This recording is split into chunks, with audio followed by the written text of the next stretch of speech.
ఏమంటున్నావు ఇంట్లో? నువ్వు కాలేజ్ పోకు అన్నాడు. దేనికి అంటే నేను రేపు నేను తీసుకోపోతే పోలీస్ స్టేషన్ లో సైన్ పెట్టు, అన్న టార్చర్ చేస్తున్నా అని చెప్పేసి నేను మిగతాది ఏం రాపియాలో నేను అది రాపిస్తా అని మా డాడీ అంటుండు. అంటే ఇప్పుడు టార్చర్ చేపిస్తాను చెప్పి సైన్ పెట్టడం ఏంటండి? ఇప్పుడు నీ మీదికి రావాలని చూస్తున్నారు వాళ్ళు అంతే. నా మీదికా?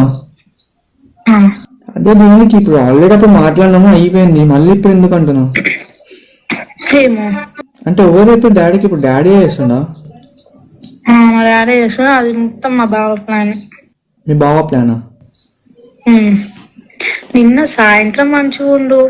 సరే ఇప్పుడు ఏమైనా ఉంటే మరి మీ బావ నాకైనా ఫోన్ చేయాలి కదా. ఇప్పుడు అది మళ్ళీ ఏమైంది రాబోయే ఇది అని చెప్పి నన్నైనా అడగాలి కదా. ఏం అడగలేదు కదా, అదే కదా నా ప్రాబ్లం. ఏం చెప్తలేదు, ఏం చేస్తలేదు, నన్ను ఇట్లా పెట్టమంటారు. నువ్వేమనుకున్నావు చెప్పు ఒక మాట. నేను ఎడికైతే అడిగానే నేనున్నా.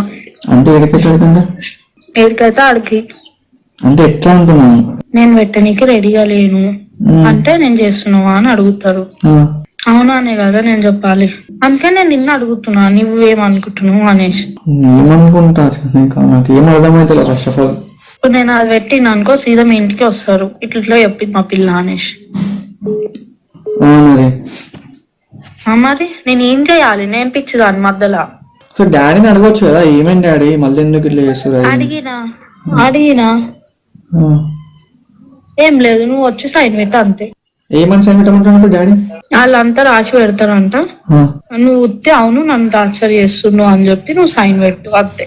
ఇంకా నువ్వు ఒక్క మాట మాట్లాడు, దాడికి వచ్చి గాయ కూడా చేయొద్దు. నువ్వు ఒక్క మాట కూడా నువ్వు ఎక్కువ మాట్లాడొద్దు దాడి వచ్చి అని చెప్పి అన్నాడు. అంటే ఏం చేద్దాం అనుకుంటారు? అంటే నా లైఫ్ స్పాయిల్ చేద్దాం అనుకుంటారు? ఆ రోజే అన్నారు. ఏమని? నేనైతే వదిలా నడుచుమా, మీరు వదిలేసినా సరే నేనైతే వదిలా అని అనేసి అన్నాడు మా బావ. అంటే నన్ను కూడా అన్నాడు, మీరేమన్నా చేసుకోరి, నేనైతే ఇద్దరిని వదిలా, ఇద్దరిని అని అన్నాడు. అయితే నేనన్నా అవును మీకు మనుషుల మీద ఎప్పుడు ఉందని, ఇప్పుడు మీకు అసలు మనుషులు అంటేనే విలువలేదు మీ ముఖాలకి అని నేను ఒర్రినా. ఏమంటలేదు.